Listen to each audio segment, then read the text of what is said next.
እናንተ ቤት ያሉ ህመሞች መድኃኒታቸው ያለው ፋርማሲ ውስጥ አልባችሁ። እናንተ ቤት ያለ ችግር መፍትሄው ያለው መንግስት ቢሮ አይደለም፣ እናንተ ልብ ውስጥ የቢዝነሳችሁ መፍትሄ ያለባችሁ። አሁን ብዙ ጊዜ ችግራችን የማይፈታው ለምንድን ነው ቢባል የችግራችን ምንጭ ሌላ ቦታ ነው። ችግራችንን ለመፍታት ጥረት የምናደርገው ደግሞ ሌላ ቦታ። የቤታችን ችግር ምንጩ ልባችን ከሆነ ይህንን የቤታችን ችግር ምንጩ ልባችን ሆኖ እያለ ኪሳችን ጋር መፍትሄ ልናመጣ እንችል። እኛ በጣም የምንጨነቀው ስለ ውጫዊ ጉዳያችን ነው። ከውጭ ስላለው ሰው ስለሚያየው ጉዳያችን በጣም ነው የምንጨነቀው። ስለምንለብሰው፣ ስለምንነዳው፣ ስለምንኖርበት፣ ስንወጣና ስንገባ በሰዎች ዘንድ ትኩረት ስለሚያገኘው ነገር በጣም ነው የምናስበው። ስለ ልባችን ማሰብ ካቆምን ቆይተናል። ስለ ልባችን መጨነቅ ካቆምን፣ ስለ ልባችን መጠቀቅ ካቆምን በጣም ቆይተናል። አሁን ቤታችን የጠበበን ልባችን ስለጠበበ እንጂ ቤታችን ስለማይበቃ የምንጣላው ቤታችን ጠባብ ስለሆነ አይደለም፣ ልባችን ስለጠበበ የማይመችን የማይበቃ። አሁን ኢትዮጵያ እንኳን አይደለም እኮ ለመቶ ምናምን ሚሊዮን ሰው ከዚህ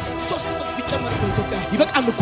እና ሀገሪቷ እኮ ጠባብ ለምንጣላው ልባችን እግዚአብሔር የሚወደውና እግዚአብሔር የሚጠቀምበት እግዚአብሔር የሚሰራበት ልብ ምን አይነት ልብ እንደሆነ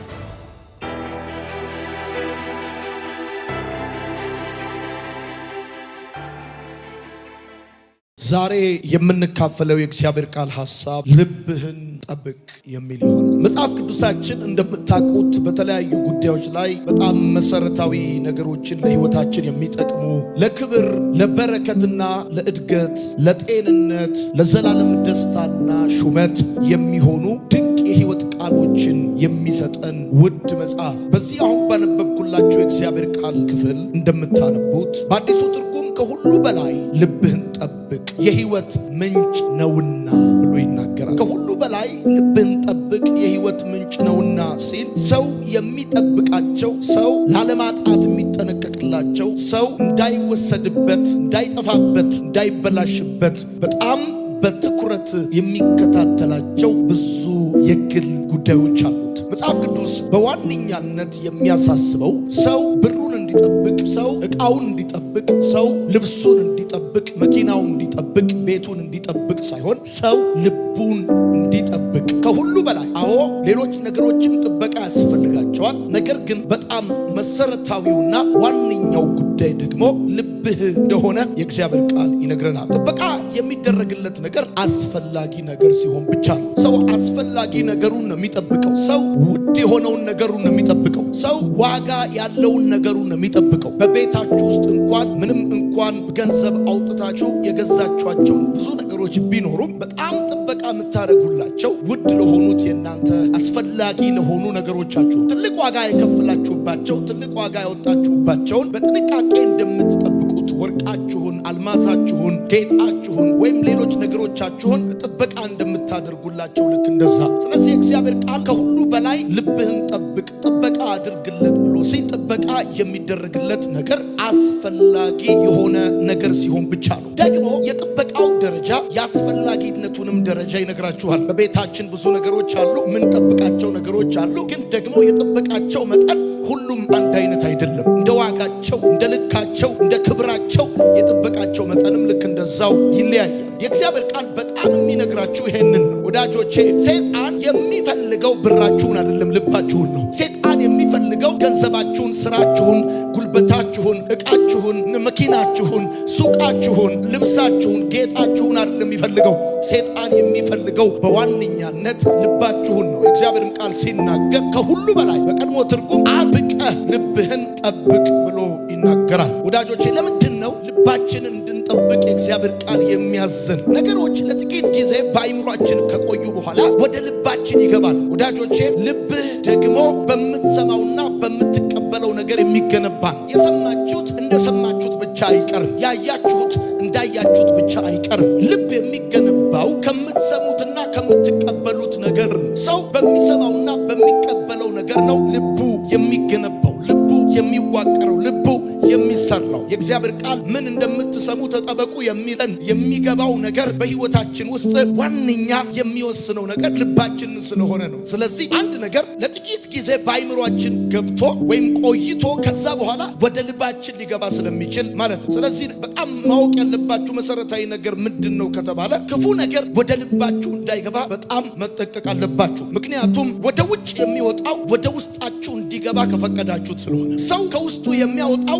ወደ ልቡ እንዲገባ ከፈቀደው ስለሆነ ምክንያቱም የእግዚአብሔር ቃል ልብን ሲናገር እንደዚህ ይላል መዝገብ ነው ይለዋል። መልካም ነገር ከመልካም ልብ ከመልካም መዝገብ ይወጣል እንደሚል እግዚአብሔር ቃል ወደ ህይወታችሁ ወደ ልባችሁ ስለሚገባው ነገር ስለ ልባችሁ እንድትጠነቀቁ እግዚአብሔር ዛሬ ስለ ልባችሁ ልብ እንድትሉ ይፈልጋል። እኛ በጣም የምንጨነቀው ስለ ውጫዊው ጉዳያችን ነው። ከውጭ ስላለው ሰው ስለሚያየው ጉዳያችን በጣም ነው የምንጨነቀው። ስለምንለብሰው፣ ስለምንነዳው፣ ስለምንኖርበት ስንወጣና ስንገባ በሰዎች ዘንድ ትኩረት ስለሚያገኘው ነገር በጣም ነው የምናስበው። ስለ ልባችን ማሰብ ካቆምን ቆይተናል። ስለ ልባችን መጨነቅ ካቆምን፣ ስለ ልባችን መጠቀቅ ካቆምን በጣም ቆይተናል። ከልባችን ይልቅ ስለ ብርጭቋችን፣ ከልባችን ይልቅ ስለ ቴሌቪዥናችን፣ ከልባችን ይልቅ ስለ ጥፍራችን፣ ስለ ዲምፕላችን፣ ስለ አፍንጫችን፣ ስለ ጆሮአችን፣ ስለ ጸጉራችን በጣም የሚያሳስበን ነገር ቢኖር እሱ ነው። ወዳጆቼ ወደ ልባችሁ የምታስገቡት ነገር ከልባችሁ የምታወጡትን ነገር ይወስነዋል። ኢንፑት አውትፑቱን ስለሚወስነው የሚገባ ነገር ካለ የሚወጣ ነገር ስላለ በቤታችን ውስጥ፣ በትዳራችን ውስጥ፣ በስራችን ውስጥ ያሉ ችግሮች ዋነኛ ምንጫቸው ልባችን። ስለዚህ ችግራችንን መፈታት ያለበት ልባችን ላይ ነው። አሁን ብዙ ጊዜ ችግራችን የማይፈታው ለምንድን ነው ቢባል የችግራችን ምንጭ ሌላ ቦታ ነው። ችግራችን ለመፍታት ጥረት የምናደርገው ደግሞ ሌላ ቦታ ነው። የቤታችን ችግር ምንጩ ልባችን ከሆነ ይህንን የቤታችን ችግር ምንጩ ልባችን ሆኖ እያለ ኪሳችን ጋር መፍትሄ ልናመጣ እንችልም። የተበላሸበት ቦታ ነው መስተካከል ያለበት። የወደቀበት ቦታ ነው መነሳት ያለበት። የጠፋበት ቦታ ነው መፈለግ ያለበት። የደረቀበት ቦታ ነው እንደገና መለምለም ያለበት። ስለዚህ ስራችን የተበላሸው ኪሳችን ውስጥ አይደለም። ስራችን የተበላሸው ልባችን ውስጥ ነው። ትዳራችን የተበላሸው ውሽና አይደለም፣ ማድሜት አይደለም፣ ወይም ደሞዛችን ላይ አይደለም። ትዳራችን የተበላሸው ልባችን ውስጥ ነው። ሌላውም አገልግሎታችንን በሉት፣ እንቅስቃሴያችሁ፣ የምትፈልጉት ጉዳይ ቢዝነሳችሁም ቢሆን ማለት። ስለዚህ ሰው ልቡ ውስጥ ያበላሸውን ነገር ኪስ ውስጥ ይፈልገዋል። ሰው ልቡ ውስጥ ያበላሸውን ነገር ጓዳ ውስጥ ይፈልገዋል። ሰው ልቡ ውስጥ ያበላሸውን ነገር አደባባይ ይፈልገዋል። ሰው ቤት ይፈልገዋል፣ መስሪያ ቤት ይፈልገዋል፣ ወይም ደግሞ የሆነ ሀብታም ቤት ሄዶ ምናምን ይፈልገዋል። ነገራችሁ የተበላሸበት ቦታ ካላስተካከላችሁት የፈለገ ነገር ሊሆን ይችላል፣ ተመልሶ ያው መሆኑ የማይቀር ጉዳይ ነው። እግዚአብሔር የሚወድለት የዳዊት ልቡን ነው። የእግዚአብሔር ቃል ሲናገር እንደዚህ ይላል፣ ጠላቱን በምቹ ስፍራ አግኝቶ በሰላም የሚሸኛል። ወዳጆች ልባችሁ የህይወታችሁ ማዕከላዊ ነጥብ ነው። ልባችሁ የበረከታችሁ ማዕከል ነው። ልባችሁ የእድገታችሁ ማዕከል ነው። የስኬታችሁ ማዕከል ነው። የእርምጃችሁ ማዕከል ነው። የስኬታችሁ የደረጃችሁ ማዕከል ነው። ልባችሁ የህይወታችሁ ቁልፉ ቦታ ቢዝነሳችሁ አይደለም። የህይወታችሁ ወሳኙ ቦታ፣ የአገልግሎታችሁ መሰረታዊው ቦታ ልባችሁ። የአንድ ህንፃ መሰረት የህንፃውን ቁመት እንደሚወስን የሰው ልብ የሰውን እድገት ይወስን። ፎቅ ደስ ስላለ አይደለም ወደ ላይ የምትደረድረው፣ ብር እንዳለ አይደለም የምትደረድረው። ፎቅ ቁመቱ ወደ ላይ የሚወሰነው ወደ ታች ፎቁ ባለው መሰረት ነው። የአንድ ህንፃ መሰረት የፎቁን ቁመት እንደሚወስነው የአንድ ሰው ልብ እድገቱን ይወስነዋል፣ ስኬቱን ይወስነዋል፣ ውጤቱን ይወስነዋል፣ በረከቱን ይወስነዋል። ልባችሁ መሸከም ከሚችለው በላይ ሰክሰስፉል መሆን አትችሉ። ልባችሁ ከሚችለው በላይ ታዋቂ መሆን አትችሉ። ተጽዕኖ ፈጣሪ መሆን አትችሉ። ውጤታማ መሆን አትችሉ። እግዚአብሔር ደግሞ የሚሰራው በብራችሁ ሳይሆን በልባችሁ ነው። እግዚአብሔር የሚሰራው በእውቀታችሁ ሳይሆን በልባችሁ ነው። እግዚአብሔር የሚሰራው በገንዘባችሁ ሳይሆን በልባችሁ ነው። እግዚአብሔር በጭንቅላታችሁ አይደለም የሚሰራው። እሱ ከእውቀት ጎሉ አያውቅ። የእውቀት ሁሉ የጥበብ ሁሉ ባለቤት። በእግዚአብሔር ቤት ሰክሰስ የገንዘብ ውጤት፣ የጭንቅላት ውጤት፣ የጉልበት ውጤት አይደለም፣ የልብ ውጤት ነው። ይኸውልህ ትምህርትን አንብበህ ታመጣዋለህ፣ ልብን ግን አንብበህ አታመጣው። በጣም ቤዚክ ጉዳይ ለሰክሰስ ልብ ነው። የልብ ሁኔታ ሰክሰስን ዲተርማይን ያደርገዋል፣ በረከትን ዲተርማይን ያደርገዋል። አንተ ያለህ አይነት ልብ በህይወትህ ለሚሆኑ ነገሮች በጣም መሰረታዊ ናቸው። በመጽሐፍ ቅዱሳችን ውስጥ በጣም ብዙ አይነት ልቦች አሉ። ለምሳሌ አሁን በእግዚአብሔር መንግስት ገንዘብ ልትሆን የምትችለው በእውቀት አይደለም፣ በልብ ነው። እግዚአብሔር የሚነግድብህ፣ እግዚአብሔር የሚሰራብህ በጉልበት ልክ አይደለም፣ በልብ ልክ። ልብህ የአስተሳሰብህ የቃላትህና የድርጊት መነሻ። በእግዚአብሔር ቃል ከምታገኟቸው ድንቅ ጸሎቶች መካከል አንደኛው አቤቱ ንጹህ ልብን ፍጠርልኝ፣ የቀናውን መንፈስ አድስልኝ። ትላንት ነበረኝ አሁን የሌለኝ፣ መነሻ ላይ የነበረኝ አሁን ግን የሌለ። አቤቱ ንጹህ ልብን ፍጠርልኝ፣ የቀናውን መንፈስ አድስልኝ። ሰው በልቡ ሞልቶ ከተረፈው ይናገራል እንደሚል መጽሐፍ። ስለዚህ ልባችሁ ያስተሳሰባችሁ፣ ልባችሁ የቃላታችሁ፣ የልባችሁ የድርጊታችሁ፣ የተግባራችሁ መነሻ ቦታ። ልብህ ትልቅ ከሆነ እጅ ላይ ያለው ትልቅ ይሆን። ልብህ ርኩስ ሆኖ እጅግ ላይ ያለው ቅዱስ ሊሆን አይችልም። ልብህ ውስጥ ያለው ርካሽ ሆኖ እጅግ ላይ ያለው ውድ ሊሆን አይችልም። ልብህ ላይ ያለው ዋጋ እጅግ ላይ ገንዘብ የሚሆን። ሰው በምንም ታምር በልቡ ገዳይ ሆኖ በእጁ አዳኝ ሊሆን አይችልም። ሰው በምንም ተአምር በልቡ ነጣቂ ሆኖ በእጁ ሰጪ ሊሆን፣ ሰው በምንም ተአምር በልቡ ነፍሰ ገዳይ ሆኖ በእጁ አዳኝ ሊሆን። መጽሐፍ ሲናገር ሰው በመኝታው ላይ ያስባል፣ ሲነቃ ኃይል የሱ ነውና ወጥቶ ያደርገዋል። ልብ ደግሞ የሐሳብህ የቃላትህና የድርጊትህ የተግባርህ መነሻ ስፍራ፣ የፈውስ ቃል፣ የበረከት ቃል፣ የድል ቃል፣ ነፃ የሚያወጣ ቃል፣ የሚያጽናና ቃል ከሰው ልብ ነው የሚቀዳው። እግዚአብሔር ከኛ ጋር ይኖራል ብለን ካለ መቼም ሳሎን ቤት አይደለም የሚኖረው፣ መቼም የሚኖረው ሱቃችን ውስጥ አይደለም፣ ሆቴላችን ውስጥ አይደለም የሚኖረው። እግዚአብሔር ከኔ ጋር ነው ካልክ እያልክ ያለው ከልቤ ጋር ነው እያልክ ነው። በቃ እግዚአብሔር ከኪስ ጋር አይደለም፣ መቼም ሰው ነው ከኪስ ጋር ወጋው። እግዚአብሔር አብሮኝ ይኖራል ካልክ እግዚአብሔር የሚኖርበት ፓላስ ቦታው ልብ ይኖራል ካልክ እግዚአብሔር ከተናገረ የሚናገረው ለኪሳችሁ ለልባችሁ ነው። በልባችሁ ውስጥ ሌላ ማንም እንደሌለ እርግጠኛ ሁኑ። መጽሐፍ ቅዱሳችን ውስጥ በጣም ብዙ ልቦች አሉ። የመጀመሪያው ለምሳሌ አመፀኛ ልብ ብላችሁ፣ ይሄ አመፀኛ ልብ አይጠቅምም፣ አይጠቀምም። መገዛትና ይሄ መታዘዝ አይወድም። መገዛት አይወድም፣ መግዛት ነው የሚወደው። አመፀኛ ልብ፣ መታዘዝ የማይወድ ልብ፣ አመፅ ቀስቃሽ የሆነ ጸጥ ሲል ዝም ብሎ የሚደብረው፣ ዝም ሲል የሚደብረው፣ ሲበጠበጥ ታወክ ሲተራመስ ደስ የሚለው አመፀኛ ልብ። የእግዚአብሔር ቃል በኤርምያስ መጽሐፍ ምዕራፍ 5 ቁጥር 23 ሲናገር እንደዚህ ይላል፣ ለዚህ ሕዝብ ግን የሸፈተና አመፀኛ ልብ አላቸው። ይህ ሕዝብ አለ እግዚአብሔር የሸፈተ ብቻ አይደለም፣ አመፀኛ ልብ አላቸው። ሸፍተዋል። ከተማ ነው እጃቸው ያለው እግራቸው ያለው፣ ልባቸው ግን ጫካ ሽፍታ ነው። ልባ ዝም ብሎ ጋቢ ለብሶ ሶፋ ላይ ተኝቷል። ሽፍታ ሰላም ሲሆን ደስ አይል፣ ብርጭቆ ካልተሰበረ፣ እቃው ካልተገለባበጠ፣ ካልተተራመሰ ደስ አይሉ። አመፀኛ ልብ። እንዲህ አይነት አመፀኛ ልብ ይገርማችኋል፣ አይጠቅምም። ማዘዝ ብቻ ደስ የሚላችሁ፣ መታዘዝ ደስ የማይላችሁ፣ መግዛት ደስ የሚላችሁ፣ መገዛት ደስ የማይላችሁ፣ ሰላም ሲሆን ሲረጋጋ ደስ የማይላችሁ፣ አጀንዳ እየፈጠራችሁ ማዕበል የምታስነሱ ሰዎች አላችሁ በየቤቱ። ጠበኝ አመፀኛ ልብ ያላቸው ሰዎች አሉ። ቸርች ውስጥ ራሱ አይታዘዙም፣ አይገዙም፣ ሰሚት አያደርጉም። ልክ እንደ ፊካ በሬ ናቸው። ይዋጋሉ፣ ያዋጋሉ፣ ይበጠብጣሉ፣ ያበጣብጣሉ። ቸርቹ ሰላም ሲሆን ደስ አይላቸው። የጸጋ ስጦታ እና የእግዚአብሔር ልዩ ልዩ የመንፈስ ቅዱስ አሰራር ሲገለጥ ደስ አይላቸው። ልብ የተግባር የቃልህና የድርጊት መነሻ። እግዚአብሔር ደግሞ በጣም የሚወደው አፍንጫ እንዳይመስል ልብ ወይኔ አፍንጫው ምናምን ብሎ አፍንጫ ቢገተር ጭንቅላት ዲምፕልሽ ምናምን አይደለም እግዚአብሔር የሚወደው። እግዚአብሔር በጣም የሚወደው ጥፍርሽን አይደለም፣ የሰውነት ቅርጽሽን አይደለም። እግዚአብሔር በጣም የሚወደው ልብህን። እንደ ልቤ የሆነውን የእሴይን ልጅ ዳዊትን አገኘሁት እንዳለ መጽሐፍ ልብህን አጥብቀህ ጠብቅ። ንጹህ ልብ የእግዚአብሔር ማግኔት፣ እግዚአብሔርን አትራክት የሚያደርግ፣ እግዚአብሔርን የሚስብ፣ እግዚአብሔር አይኖቹን የሚጥልበት። ከአመፀኛ ልብ ሰላም እንዴት ይወጣል? ህዝቡ አለ ሽፍታ ነው። ከዛስ አመፀኛ ነው። ከአመፀኛ ከሸፈተ ሰው እንዴት ሰላም ይወጣል? እንዴት እርቅ ይወጣል? እንዴት መታዘዝ ይወጣል? ጸጥ ሲል አሁን ጭር ሲል የማይወዱ ሰዎች አሉ። እነዚህ አመፀኛ ልብ ያላቸውን ሰዎች ደግሞ ይገርማል። እንጥልህ እንደ ከረባት እስኪወርድ ድረስ ጮኸ ብጸልይላቸው ህይወታቸው ንቅንቃይ። ደግሞ ይገርማል። እነዚህ አመፀኛ ልብ ያላቸው ሰዎች አይበጠበጡም፣ ይበጠብጣል። ሁለተኛው ልብ ድንጋይ ልብ። ይሄ ድንጋይ ልብ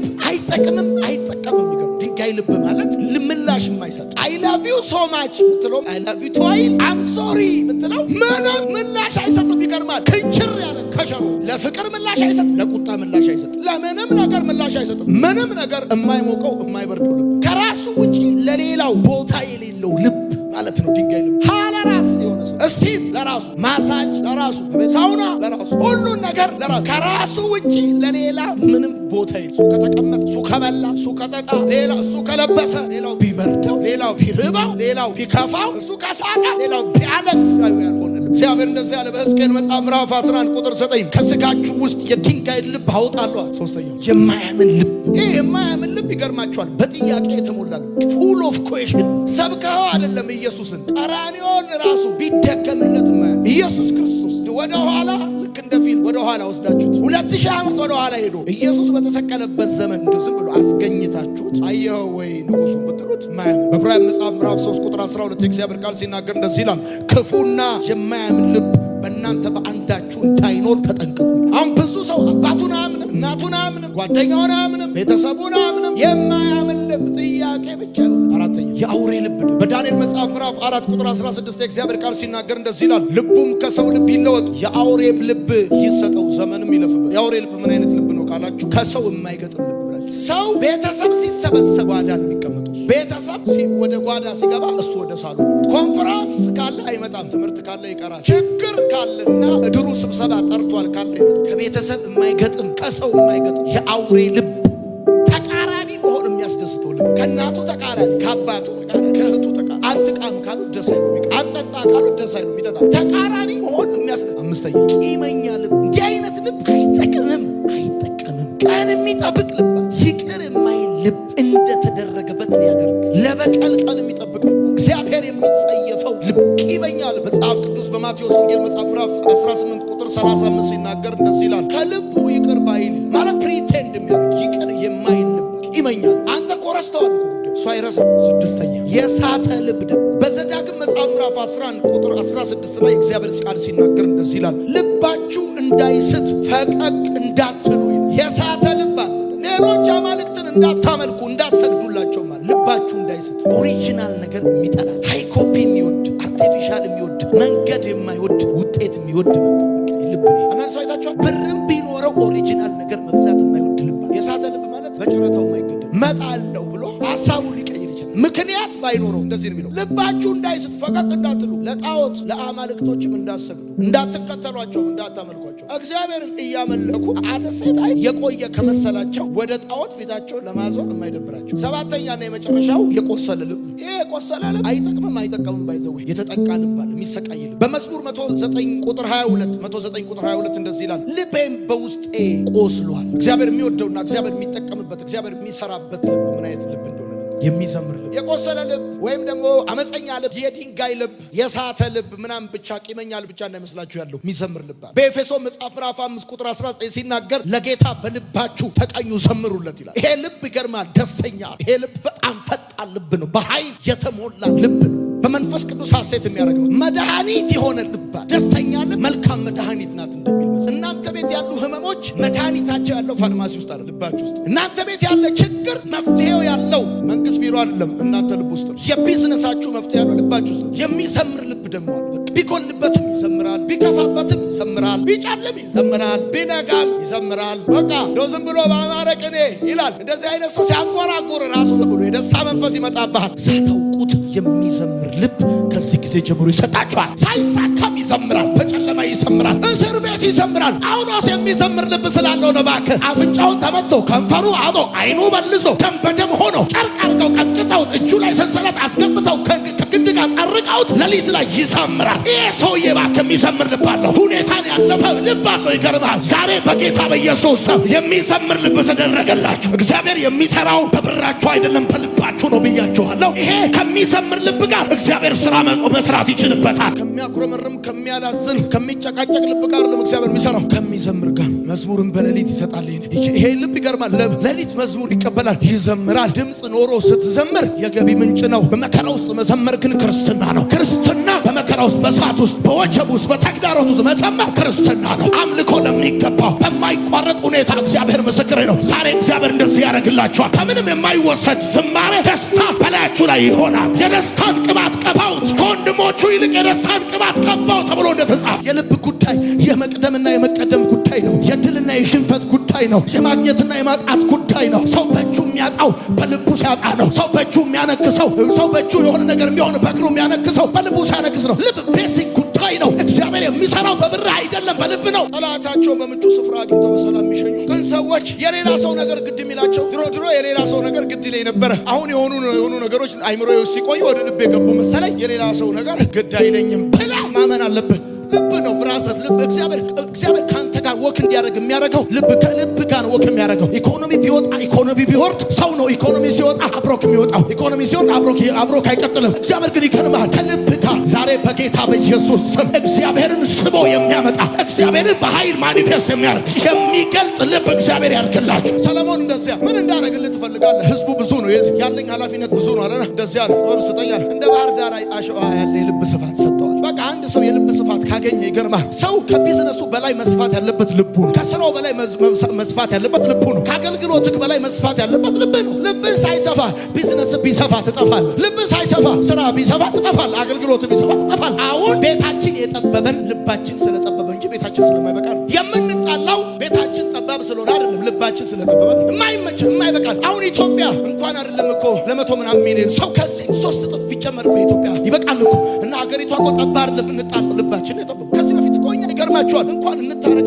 ብለን ቀርቶ ራሳችንን እኮ ሳንጠየቅ እንታረቅ ብለን ምን ሄደው አሁን ለእርቅ እምቢ ባል፣ ለሰላም እምቢ ባል፣ አመፅ ቀስቃሽ፣ ቂመኛ፣ ቀን ጠባቂ ጠላቱን አይደለም ወዳጆቻችንን በክፉ ቦታ አግኝተን በሰላም በሰላም የማንሸኝ በሰላም ቦታ አግኝተን በክፋት የምንሸኝ አይነት እልከኛ ልብ። በልብህ ሌላ ማንም እንደሌለ እርግጠኛ ሁን። በልብህ ቂም እንደሌለ እርግጠኛ ሁን። በልብህ ክፋት እንደሌለ እርግጠኛ ሁን። በልብህ አመፃ እንደሌለ እርግጠኛ ሁን። ሁለተኛ እግዚአብሔር የሚወደው ልብ፣ ሰፊ ልብ። እግዚአብሔር ለሰለሞን የሰጠው እንደ ባህር ዳር ያለ የልብ ስፋት ሰጠው እንደሚል እግዚአብሔር ሰፊ ልብ ይወዳል። እግዚአብሔር ሰፊ አገልግሎት አይደለም የሚወደው። እግዚአብሔር አምላክ ይገርማል። ሰፊ ቢዝነስ አይደለም የሚወደው። ሰፊ ምናምን ታዋቂ ምናምን አይደለም የሚወደው። እግዚአብሔር ሰፊ ልብ ያላቸውን ሰዎች ይወዳል። በእነሱ ይሰራል፣ በእነሱ ይከለጣል፣ እነሱን ደግሞ ይከልጣቸዋል፣ ፕሮሞት ያደርጋቸዋል። እነዚህ ሰፊ ልብ ያላቸው ሰዎች ምን አይነት ሰዎች መሰሉ? ተግባቢ ናቸው። ሰፊ ልብ ምን አይነት ልብ መሰለ?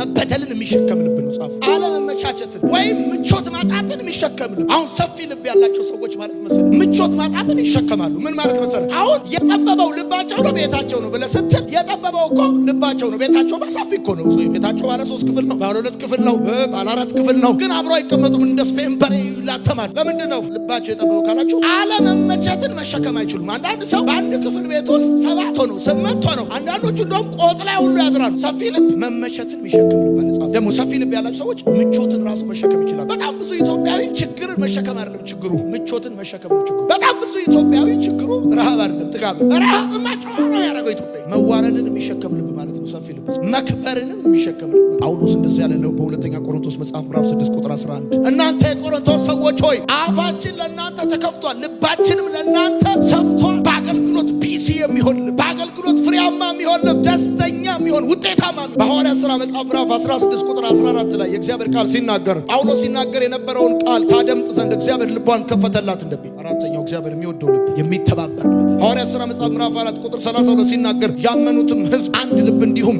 ነፍስ ነበራቸው። ጴጥሮስ ሲቆም 11ዱ አብረውት ቆሙ። በዚህ ዘመን የበዛው የልብ አይነት የሚተባበር የሚተጋገዝ ሳይሆን የሚጠላለፍ አብሮ ያመኑት ሁሉ አንድ ልብ አንድ ነፍስ ነበራቸው። በአንድነት ይቆማሉ።